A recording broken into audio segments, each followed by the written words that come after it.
जब साहेब का नाम लोगे, साहेब का सुमरन करके कोई भी काम करोगे तो विघ्न बाधाएं टलेगी और वह काम पूरा होगा।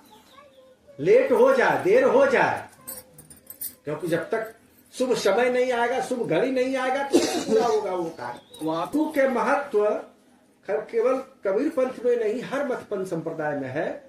आप कहीं भी दीक्षा ले सकते हो, इन्हें कि कबीर पंथीय में दीक्षा दो, जहां आपको रुचि बने वहां दीक्षा ले लो, मंत्र ले लो और उसका सुमरण करो, भजन करो। हाँ, कबीर पंथ में लोगे तो इसमें थोड़ा सा सहूलियत है। तो क्या सहूलियत है? यहाँ एक साधे सब सधे, सब साधे सब जाए। यहाँ एक ही की साधना है, जहाँ एक ही की पूजा करना है। जो परम सत्य सनातन अनादि ब्रह्म सत्य पुरुष हैं, उन्हीं की पूजा करना है, उन्हीं के नाम का सुमरण करना है, उन्हीं का ध्यान करना है, और वह गुरु के रूप में। क्योंकि जो परम सत्य सनातन अनादि ब्रह्म सत्य पुरुष है, उनका रूप रेख नहीं, वो निर्गुण निराकार है। रूप रेख जय है नहीं, अधर धरो नहीं देह, गगन मंडल के बीच में निरखो पुरुष विदेह। वो जो विदेही पुरुष हैं, जो निरक्षर पुरुष हैं, जिनका कोई नाम नहीं है, कोई रूप नहीं है, तो उसकी हम साधना करें तो करें कैसे? जिनका कोई रूप नहीं है, हम उनको देखना चाहेंगे तो कैसे देखेंगे? उनका कोई नाम नहीं है, उनको पुकारना चाहेंगे तो कैसे पुकारेंगे? तो उसको हम जो है एक सदगुरु का रूप दे देते हैं। सदगुरु का, जो सदगुरु हमारे सदगुरु कबीर, हम लोगों ने सदगुरु कबीर साहब को सदगुरु का रूप में मान लिया कि जो परात पर ब्रह्म परमात्मा है वो सदगुरु कबीर साहब के स्वरूप में है। उनके स्वरूप का ध्यान करते हैं। ध्यान मूलम गुरुर मूर्ति, पूजा मूलम गुरु पदम, मंत्र मूलम गुरुर वाक्यम, मोक्ष मूलम गुरु कृपा। ध्यान मूलम गुरु मूर्ति, गुरु मूर्ति का ध्यान करें। सदगुरु कबीर साहब की मूर्ति का, क्या जो आपके दीक्षा गुरु है, जिससे आपने दीक्षा लिया है, तो गुरु मूर्ति का ध्यान कल्याणकारी है। क्योंकि ध्यान से ही आत्मदर्शन होता है, परमात्म दर्शन होता है। ध्यानेन आत्मानि पश्यन्ति पश्यन्ति ज्ञान चक्षुषा। ज्ञान चक्षु के द्वारा, ध्यान के द्वारा आत्म साक्षात्कार होता है, परमात्म दर्शन होता है। इसलिए ध्यान करना बहुत जरूरी है। हर व्यक्ति को, जो साधक है, जो साधना करता है, जो किसी मतपंथ संप्रदाय में दीक्षित होकर गुरु से मंत्र लिया है, तो उसको तो ध्यान करना ही है। और ऐसे भी ध्यान करने से स्मृति तीव्र होती है, स्मरण शक्ति बढ़ती है। अब ध्यान करने का समय क्या है? ध्यान करने का समय है ब्रह्म मुहूर्त का समय, प्रातः 3:30 बजे से 5:30 बजे तक, जिस समय की आजकल लोग सोए रहते हैं। आजकल तो 8 बजे से पहले उठते नहीं है, 1 बजे तक तो मोबाइल चलता है। आजकल मोबाइल भक्ति ज्यादा हो गया है। गुरु भक्ति खत्म, राम भक्ति खत्म, परमात्मा की भक्ति खत्म, मोबाइल की भक्ति चालू। भजन सत्संग में यदि हो जाए तो तुरंत उठ करके लोग चल देंगे। 10 बज गया साहेब, 10 बज गया, अब आरती कीजिए साहेब। 10 आरती बज गया साहेब, 10 बज गया साहेब, आरती कीजिए। लेकिन मोबाइल पर लगे रहते हैं। तो भजन का समय तो खत्म हो जाता है, क्योंकि 1 बजे जब सोएगा तो 4 बजे तो नींद टूटेगा नहीं। 10 बजे जब सोएगा तब 4 बजे नींद टूटेगा। मोबाइल कोई खराब चीज नहीं है, लेकिन उसका दुरुपयोग करते हैं, उसका दुरुपयोग करते हैं। मोबाइल देखो लेकिन टाइमली देखो, टाइम पर। 10 बजे तक व्यक्ति को सो जाना चाहिए। शारीरिक दृष्टि से, मानसिक दृष्टि से, हर दृष्टि से 10 बजे तक व्यक्ति को सो जाना चाहिए, क्योंकि 10 बजे के बाद एक ऐसा हार्मोन शरीर में बनना शुरू हो जाता है जो वो नींद को लाती है। उसको यदि टाल दिया जाता है तो उसका जो है विपरीत प्रभाव शरीर में पड़ने लगता है। फिर उसके बाद नींद न आने वाली बीमारी होने लगती है। 10 बजे से पहले 1 घंटा 2 घंटा समय निकाल लो भाई कि 1 घंटा हमको देखना है तो देख लो। मतलब 1-1 बजे रात तक बेकार के फालतू का जो है समय बर्बाद करना, उससे कुछ मिलना जुलना नहीं है। क्या कह रहे थे कि ध्यान आत्मानी पश्यन्ति पश्यन्ति ज्ञान चक्षुषा। ध्यान के द्वारा आत्म साक्षात्कार होता है, परमात्मा का दर्शन होता है। इसलिए साधक को, भक्त को ध्यान करना बहुत जरूरी है। ध्यान तो वैसे सभी के लिए जरूरी है, विद्यार्थी के लिए भी जरूरी है और एक कामकाजी व्यक्ति के लिए भी जरूरी है, क्योंकि ध्यान से ऊर्जा प्राप्त होती है। और यह ध्यान करने का समय प्रातः काल का है। प्रातः काल में सूर्योदय से पहले, कम से कम सूर्योदय से 1 घंटा पहले अवश्य लोगों को जग जाना चाहिए और शौच आदि से निवृत्त होकर कम से कम 20 मिनट का, आधा घंटा 30 मिनट का ध्यान अवश्य करना चाहिए। और प्रातः काल थोड़ा टहल करके जो सूर्य की लाल किरण है उसको शरीर पर जरूर लगाना चाहिए। 10 मिनट भी, 20 मिनट भी यदि सूर्य की लाल किरण आपके शरीर पर लग जाता है तो पूरा विटामिन डी से आपका शरीर पूरा हो जाता है। पूरा शरीर जो है विटामिन डी मिलेगा, जो जरूरी है शरीर के लिए। कुछ देर से प्रातः काल का सूर्य जो है शरीर पर लगना चाहिए। जो लेट से उठते हैं तो उसके लिए तो सूर्य लाल भी कभी होता है, पते नहीं उसको। मान लो जो बालक जन्म लिया और कभी जो है प्रातः काल नहीं जगा, वो 8 बजे के बाद ही जगा, तो उसको क्या पता कि सूर्य भी सुबह सुबह लाल होता है। तो सुबह का लाल सूर्य का दर्शन करना चाहिए, ध्यान करना चाहिए। उसके बाद जो है अपना जो नित्य क्रिया है वो उसमें लग जाना चाहिए। तो ध्यान आत्मानी पश्यन्ति पश्यन्ति, ध्यान करना बहुत जरूरी है। और गुरु ने जो मंत्र दिया है, जो जाप दिया है, उस मंत्र को हर समय जपना चाहिए। जितना जपोगे उतना लाभ होगा, जितना जपोगे उतना लाभ होगा। 10 बार जपोगे तो उतना ही लाभ होगा, 10-100 जपोगे तो उतना लाभ होगा। इसलिए जो गुरु द्वारा प्रदत्त नाम है उस नाम को अधिक से अधिक जपने का प्रयास करना चाहिए। बहुत लोग कहते जपेंगे न साहब, करेंगे न साहब, अभी क्या है, ये तो बुढ़ौती का चीज है। ये तो क्या बुढ़ौती, पहली बात तो वृद्धावस्था तुम्हारी आएगी ही, या तुम गारंटी के साथ नहीं कर सकते हो। बहुत लोग बिना बूढ़े में हुए ही यहां से चल देता है, बालक ही चल देता है, किशोर चल देता है, युवा चल देता है, प्रौढ़ चल देता है। तुम्हारी ये गारंटी नहीं है कि तुम बुढ़ौती तक रहोगे, और यदि रहोगे भी तो बुढ़ौती में तुमसे सुमरन भजन होगा, ये भी गारंटी नहीं। जैसे मैंने कभी बंदूक नहीं चलाई,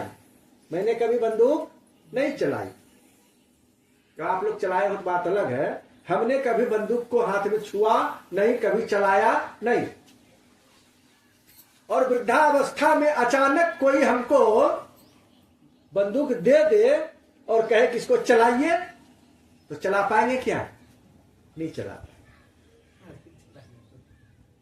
उसी प्रकार से जो जीवन भर सुमिरन भजन नहीं किया है, जो जीवन भर सुमिरन नहीं किया है, नाम जप नहीं किया है, और अंतिम में कहेगा कि मरने के टाइम में नाम जप करते रहो, तो नाम जप होगा क्या? नाम जप नहीं होगा, क्योंकि संस्कार नहीं है, आदतें नहीं है, तरीका नहीं मालूम है। इसलिए उसकी आदत पहले से लगानी पड़ती है। अंते यामति सा गति, अंत समय में आपकी जैसी बुद्धि होती है, जहां आपका बुद्धि लगा रहता है, दिल दिमाग लगा रहता है, उसी तरह की गति मुक्ति होती है।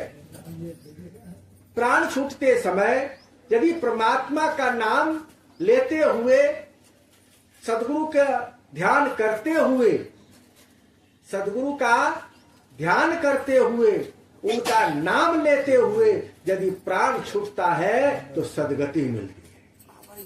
क्या मिलती है? सदगति मिलती है। और धन पर ध्यान देते हुए, आज तेरी के फलाने क्या इतना पैसा बाकी रह गया,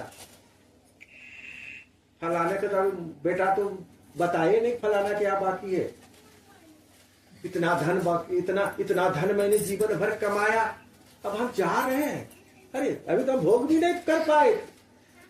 धन पर यदि तुम्हारा मन रहेगा और प्राण छूटेगा तो सर्प योनि को प्राप्त करके उसी घर में घूमते रहोगे धन की रक्षा के लिए। बेटा पुतहु किसी दिन देख लिया पोता पोती तो धर कर छोटना चूर देगा।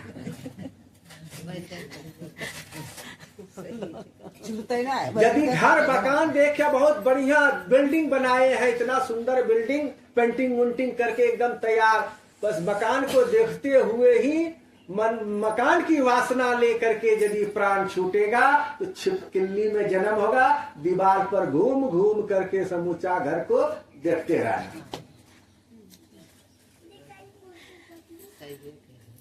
इसलिए अंत काल में आपका मन परमात्मा में लगा रहे, आपका ध्यान परमात्मा में लगा रहे, परमात्मा का नाम लेते हुए, सदगुरु का सुमरण करते हुए, उनका ध्यान करते हुए यदि प्राण छूटेगा तब सीधे सतलोक का सिर्फ परम धाम में वास होगा, परमात्मा लोक में वास होगा।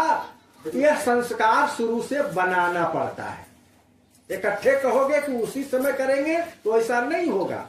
आप ऐसे भी देखो, ध्यान करने जब बैठते हो, सुमरण करने बैठते हो, अभी बैठो, देखो 10 मिनट में बोलो सतनाम सतनाम सतनाम, या जो जिनके गुरु ने जो भी नाम दिया है, राम राम दिया है, राधे राधे, कृष्णा कृष्णा, गोविंद गोविंद, जो भी नाम दिया है आपके गुरु ने, उस नाम का यदि सुमरण करने के लिए यदि आप बैठोगे तो आपका मन नहीं लगेगा।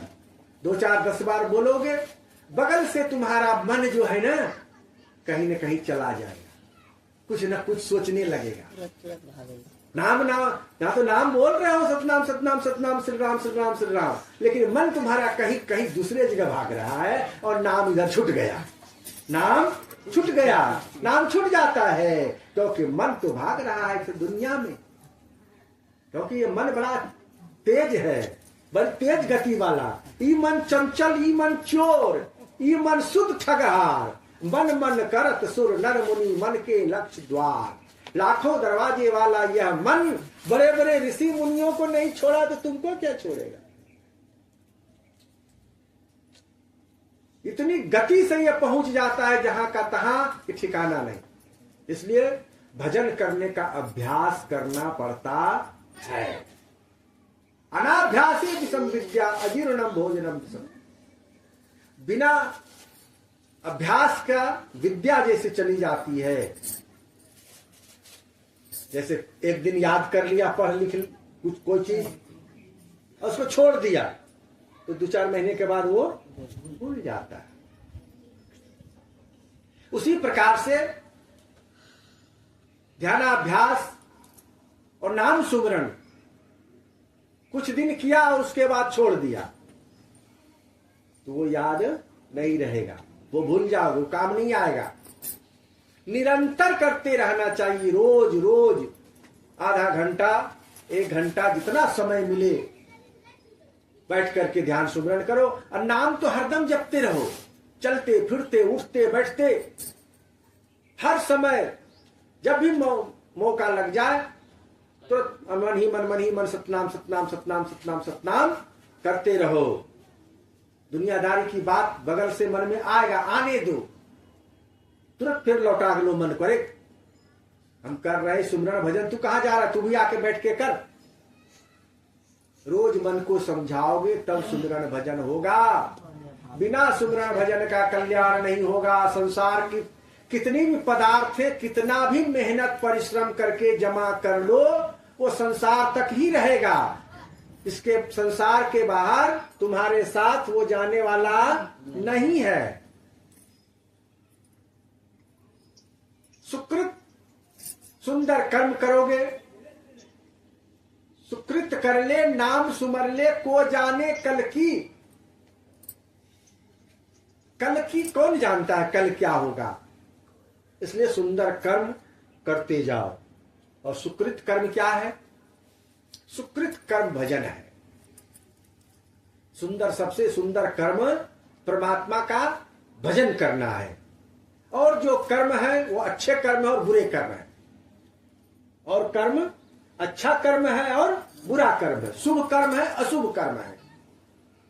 शुभ कर्म का फल है सुख, अशुभ कर्म का फल है दुख। बुरे कर्मों का फल दुख और अच्छे कर्मों का फल सुख। सुख दुख से यह परे परम पद सो पद है सुखदाई। सुख दुख से परे का जो परम पद है, जो परमात्मा का पद है, मोक्ष मुक्ति का पद है, वो तो सुकृत कर्म से मिलता है। और सुकृत कर्म है भजन करना, ध्यान करना, जप करना। तो सुमरण भजन ध्यान करते हुए, संतों की सेवा करते हुए, गुरु की सेवा करते हुए, माता पिता की सेवा करते हुए, देश और राष्ट्र की सेवा करते हुए अपने जीवन को बिताना चाहिए। इसी में जीवन सफल होता है। नहीं तो पशु की तरह कमाओ खाओ और एक दिन तो यहां से चल ही देना है। जैसे पशु कमाता है ना, उसको देखते हो कितना बोझ डाल डाल करके, कंधे पर जू डाल करके जोतते हो, कोड़ते हो, कितना काम कर। पशु की तरह खाली कमाना और ज्यादा से ज्यादा 2-4 बाल बच्चा पैदा करना और फिर उसी को पालते पोसते जीवन बिता देना। और फिर सुअर कुकर में फिर जन्म ले करके संसार में बार बार आते जाते रहना। तो बार बार संसार में आना जाना ना पड़े, इसके लिए सुकृत कर्म जो भजन का कर्म है उसको निश्चित रूप से करना चाहिए। संसार में आए हो तो जाना तो है ही, चाहे आज जाओ चाहे 100 वर्ष के बाद जाओ, जाना तो है ही। तो जाने से पहले जाने की तैयारी कर लो। शुरू से थोड़ा थोड़ा तैयारी करते रहोगे तो परेशान नहीं होना पड़ेगा। इसलिए हर व्यक्ति को गुरुमुख हो करके, गुरु शरणागत जा करके, गुरु से दीक्षा मंत्र ले करके, गले में रक्षा सूत्र धारण करके, कंठी माला धारण करके, रोज समय निकाल करके 10 मिनट 5 मिनट कुछ न कुछ समय, जितना समय निकाल सको अधिक से अधिक, नहीं तो 5-10 मिनट तो निकाल ही सकते हो। तो थोड़ा थोड़ा वो आदत बनी रहे ताकि फिर जब समय ज्यादा मिलेगा तो ज्यादा करेंगे। आप रोज घर में बैठ करके सत्संग करो, स्तुति विनती शाम को बैठ के करो और भजन गाओ। कोई बेटा बहू बैठे चाहे ना बैठे, पोता पोती बैठे चाहे ना बैठे, तू बैठ के करो। तुम्हारे करने से वो वातावरण जो है पहले पवित्र होगा, पहले वातावरण पवित्र होगा। अच्छा, अगरबत्ती यहां जला तो इसका खुशबू हुई कि नहीं हुई? हुई ना? उसी प्रकार से, अभी मत जलाओ, उसी प्रकार से जब आप सत्संग करते हो, भजन करते हो, नाम का सुमरण करते हो, तो उसकी जो आभा है उसका प्रभाव वातावरण में फैलता है, आपके घर में फैलेगा। जब आपका घर में सत्संग का वातावरण फैलेगा, उस वाणी की जो स्तुति करोगे, जो विनती करोगे, जो गुरु महिमा का पाठ करोगे, बीजक का पाठ करोगे, उस वाणी का प्रभाव आपके पूरे घर के वातावरण में व्याप्त हो जाएगा। और उसका प्रभाव फिर धीरे धीरे धीरे धीरे जो आपके बाल बच्चे हैं उस सब पर पड़ने लगेगा। धैर्य पूर्वक आप करो तो फिर आपके पोते आके बैठेंगे, पोतियां बैठेगी, छोटे छोटे बच्चे आके, दादी गाती है बड़ा बढ़िया, दादी हो तो भजन सुनाओ ना। हम लोगों का संस्कार कैसे जगा? मैं ननिहाल में पला हूं बचपन में। नानी जी मेरे भजनानंदी, नाना जी भजनानंदी, 2-3 पीढ़ी से कबीर पंथी। तो जब नानी के गोद में बैठते थे, या नानी के पास जब सूतते थे, नानी बड़ी मोटी थी ना, हाँ, उनका जो है उनके पास सोने में बड़ा अच्छा लगता था, और पेट पकड़ के सोते थे। नानी हौठो भजन सुना न, हौठो कौन ठोरे, घर छाई टाटी आबा हार छे देन, ऐसी भजन अच्छा लगे बच्चा का। ले वाटो सुना, वाटो पंजनिया वाला, हाथ मा हाथ करिया दे तो पम दे तो पानी हो, अथा थैया नाच नचई तो मालूम हो तो खानी हो। उस समय भी सब समझते नहीं थे, लेकिन भजन सुनने गाना गा के सुनाती थी, अच्छा लगता था। और रोज बृहस्पति को साप्ताहिक सत्संग होता था, रात भर सत्संग, उस समय तो रात भर सत्संग चलता था। खाए पी का आराम से 9 बजे 8 बजे बैठे रहे, अभोरम भोर। अभी भी जो है उधर राजस्थान के तरफ, हरियाणा के तरफ, दिल्ली उल्ले में रातें में सत्संग होता है, रात भर्रा सत्संग। 9 बजे बैठेगा, एकदम 4 बजे आरती लगाएगा। कहने का मतलब कि जो सत्संग बचपन में मैंने सुना, नानी के मुख से, नाना के मुख से, जो वहां साधु संत आते थे, तो उसी का प्रभाव न पड़ा धीरे धीरे, जो यहां तक पहुंचे। संग का रंग चढ़ता है ना, संग का रंग चढ़ता है, संगति का प्रभाव होता है, उस शब्द का वातावरण में प्रभाव पड़ता है। इसलिए अपने घर में जो है, आप कहने का भाव हमारा ये है कि आप लोगों को अपने घर में कोई सुने या ना सुने, आपको बैठ करके सुनाना है। खटिया को सुनाना है, चौकी को सुनाना है, पलंग को सुनाना है, दीवार को सुनाना है, लेकिन सुनाना है। मोबाइल को सुनाना, हाँ, मोबाइल को सुनाना है। सबको सुनाते सुनाते सुनाते सुनाते हो सकता है कि आपका घर का वातावरण यदि उस वाणी का प्रभाव से प्रभावित हो जाए, तो आपके बाल बच्चों पर भी उसका संस्कार पड़ेगा। और इसके साथ साथ आपका संस्कार भी होना चाहिए, आदत। अब बहू से झगड़ा मत करो, उससे लड़ाई झगड़ा मत करो, उसको गल्लम गाली मत करो, बेटे को उल्टा सीधा मत कहो। कुछ गलती हो गई तो बस भाग यहाँ से, तोरा कमैलो छो कि हम घर बनैला छी आरो अइलो छी यहाँ थे, जो देखा न घर बाहर जाकर तब पता चलतो। जब ऐसा बात कहोगे तब तो कैसे, तुम्हारी बात ही नहीं मानेगा, तुम्हारे साथ बैठेगा क्या सत्संग और भजन करने के लिए। इसलिए सबके संग अच्छा व्यवहार करते हुए, अच्छा व्यवहार करते हुए, ये अच्छा कर्म है। तो अच्छा कर्म करने से क्या होगा, सुख होगा। अच्छी वाणी बोलोगे, बाल बच्चों के साथ अच्छा व्यवहार करोगे, तो उससे तुम्हें सुख मिलेगा। और अच्छा व्यवहार नहीं करोगे तो दुख मिलेगा। सुखलो रोटी मिलतो 3 दिन, और जखनी दांत मुंह में रखो तो चिबैलो नहीं जतो, पानी में बोरी बोरी खेबो। कहना तो अपना व्यवहार ठीक नहीं रख लो, बाल बच्चा के प्रति बोली ठीक नहीं रख लो। अपना समझ ले हम कमाइला छी, कमाइए ले लो तो की लायक जेबो, कोठरी पर लगे गेले देखे नहीं, लायक नहीं जेबो। तो कमाए हो तुम उसी के लिए, कमाए हो बाल बच्चों के लिए भी, आज भी उसी का होगा और कल भी उसी का होगा। तो आज ये दे दो, ले लो अपनी लकुटी कमरिया, तूने बहुत ही नाच नचायो, ले कल तो ही ले, आज तो ही ले ले। हमरा की छे 4 गो रोटी दे बना के बढ़िया से खा ले, कपड़ा खींची दे पिन्हे ले, अजय वो सत्संगम तो 10 टका दे जे आरती में नारियल पर साहेब जी के चढ़ाई पे, बस इतने सा। अब इससे ज्यादा चाबी झूले भो यहाँ राखी कैसे कमरा में चाबी झूले भो कि देखो हम्मा मलकान। अभी तो की, अभी तो 4 दिन अइले तो कर ले की जिस दिन तुम बेटा का ब्याह करके बहू को ले आई, उस दिन तुम सास बन गई, बहू नहीं है। पहले बहू थी, लेकिन जिस दिन तुम्हारी बहू आ गई तो तू बहू नहीं, तू सास है। अब सास को सास की तरह रहना चाहिए, अब उसका जमाना आया है। तो इस तरह से घर में व्यवहार यदि करोगे, रखोगे, तो बहुत अच्छी बात। माता